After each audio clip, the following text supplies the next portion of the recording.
Majapahit. Majapahit yang juga dikenal dengan nama Wilwatikta adalah sebuah kerajaan yang di masa lalu terbesar di wilayah Nusantara, atau bahkan bisa dikatakan terbesar kedua di Asia Raya setelah Kekaisaran Cina atau Kekaisaran Mongol. Nah, banyak nama-nama raja yang bertahta di Majapahit.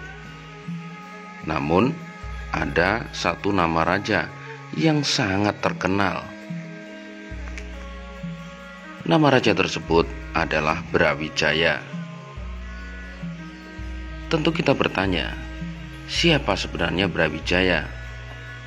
Karena dalam berbagai kidung yang menceritakan tentang sejarah Majapahit maupun prasasti-prasasti yang memuat dan menjadi bukti sejarah tentang keberadaan dan kebesaran Raja Majapahit, tidak dijumpai nama Brawijaya. Ya, nama Raja Brawijaya memang hanya ada dalam naskah sastra Jawa Baru, katakanlah Bapat Tanah Jawi, yang menyebut Raja Majapahit yang bergelar Prabu Brawijaya hanya satu, yaitu Raja Majapahit yang terakhir. Sementara itu, Serat Pustaka Raja Wasana menyebut Raja Majapahit yang bergelar Prabu Brawijaya ada 5. Lain lagi dengan Serat Babat Majapahit menyebut Raja Majapahit yang bergelar Prabu Brawijaya ada 7 orang. Tentu ini menambah banyak daftar pertanyaan di dalam otak kita. Sering juga kita mendengar pendapat yang menyebut bahwa Brawijaya berasal dari kata Bra yang bermakna keturunan dan Wijaya yang bermakna Raden Wijaya, pendiri Imperium Majapahit. Namun perlu juga kita analisis bahwa hal ini hanyalah sebuah cocok logi belaka. Alasannya antara lain, yang pertama, tidak ada kamus bahasa Jawa yang menyebut kata Bra dengan arti keturunan. Yang kedua, tidak ada tokoh bernama Raden Wijaya dalam Babat Tanah Jawi, Serat Pustaka Raja Wasana maupun Serat Majapahit, Babat Majapahit, dan naskah-naskah sejenis lainnya. Menurut sastra Jawa Baru, Majapahit didirikan oleh Raden Sesuruh, bukan oleh Raden Wijaya. Sehingga dalam Babat Tanah Jawi, daftar nama Raja Majapahit adalah Prabu Sesuruh, Prabu Anom Loring Pasar, Prabu Adaningkung, Prabu Hayamuruk, Prabu Lembu Amisani, Prabu Bratanjung, dan Raden Alit yang bergelar Prabu Brawijaya. Sementara itu, dalam Serat Pustaka Raja Wasana, Raja Majapahit adalah Prabu Bratana atau Raden Sesuruh, Prabu Brakumara atau Raden Anom, Prabu Brawijaya I, Adaningkung, Ratu Ayu, Tiah Dewi Subositi, Prabu Brakumara atau Damarwulan, Prabu Brawijaya II atau Hayamuruk, Prabu Brawijaya III atau Lembu Amisani, Prabu Brawijaya IV Bratanjung, dan Prabu Brawijaya V atau Raden Alit.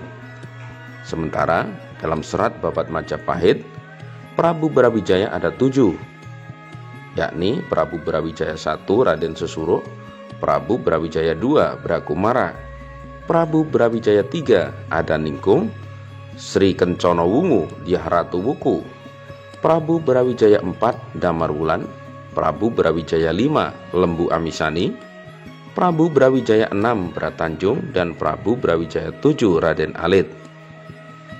Dari 3 daftar yang tertera dalam serat Babat tersebut, sama sekali tidak dijumpai nama Raden Wijaya sebagai pendiri Majapahit. Yang ada adalah Raden Sesuruh. Lantas apakah Raden Sesuruh ini identik dengan Raden Wijaya? Tentu saja jawabannya tidak. Raden Sesuruh dalam sastra Jawa Baru adalah putra Prabu Sri Pamekas dari Pajajaran yang melarikan diri ke timur karena kalah berperang dengan saudaranya, yakni Siung Wanara. Selain itu, Xiongwanara juga mengalahkan kakaknya Raden Sesuruh yang bernama Haryang Bangah, yang kemudian menjadi Raja Galuh. Haryang Bangah lalu bergabung dengan Raden Sesuruh menggempur Xiongwanara. Setelah itu Raden Sesuruh mendirikan kerajaan Majapahit, sedangkan Haryang Bangah bergelar Arya Panular. Kisah di atas merupakan karangan pujangga di era kerajaan Mataram, Jawa Baru. Sedangkan menurut naskah Negara Kertagama, yang mana bisa dikatakan naskah Jawa kuno, kerajaan Majapahit didirikan oleh Dyah Wijaya. Tokoh ini dalam Pararaton atau Jawa Pertengahan disebut dengan nama Raden Wijaya. Versi ini tentu saja lebih valid karena didukung oleh Prasasti Kudadu yang berangkat tahun 1294 yang menyebut pendiri kerajaan Majapahit bernama Nararya Sanggrama Wijaya.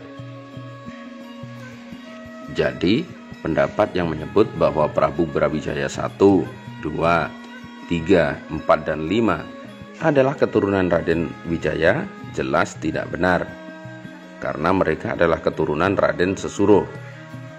Lagi pula nama Brawijaya hanya ada dalam sastra Jawa Baru, yakni Babat Tanah Jawi maupun babat-babat yang lainnya. Dalam naskah Jawa kuno maupun prasasti, nama Brawijaya sama sekali tidak dijumpai. Sementara itu, dalam naskah sastra Jawa Pertengahan, apakah nama Brawijaya ada? Jawabannya ada, tapi ditulis Brawijaya. Misalnya, dalam Kidung Panji Wijaya Krama ada kalimat Apahido Sira Brawijaya angucap kadipira kakaji yen sira moktah najwan ing mungsuh prapti. Kalimat di atas mengisahkan Raden Wijaya berduka atas kematian Sri Kertanegara. Jadi, Brawijaya dalam Kidung Panji Wijaya Krama adalah sebutan untuk Raden Wijaya, bukan sebutan untuk keturunannya. Kata Bra dalam kamus Jawa kuno bermakna berkilau, yaitu sebutan untuk orang yang dimuliakan. Jadi, Brawijaya bermakna yang mulia Wijaya. Ada pula pendapat bahwa Bra adalah singkatan dari Batara. Misalnya, dalam prasasti Patapan tertulis nama Batara yang Wisesa, sedangkan dalam Pararaton tertulis Bra yang Wisesa. Selain itu ada pula kata Bre yang merupakan bentuk sandi dari Brai atau yang mulia D. Ada pula pendapat bahwa Bre adalah singkatan Batare atau Batarai. Misalnya dalam prasasti Jiu 3 tertulis Batare Keling, sedangkan dalam Pararaton tertulis Bre Keling. Sedulur, perdebatan maupun perbedaan pendapat tentang Prabu Brawijaya Raja Majapahit selalu saja ada dan terus muncul, baik dari kalangan arkeolog maupun pemerhati-pemerhati budaya. Apabila kita runut dan berdasarkan bukti-bukti sejarah yang ada, sekali lagi nama Brawijaya adalah fiktif karena tidak pernah dijumpai dalam perjalanan sejarah Majapahit.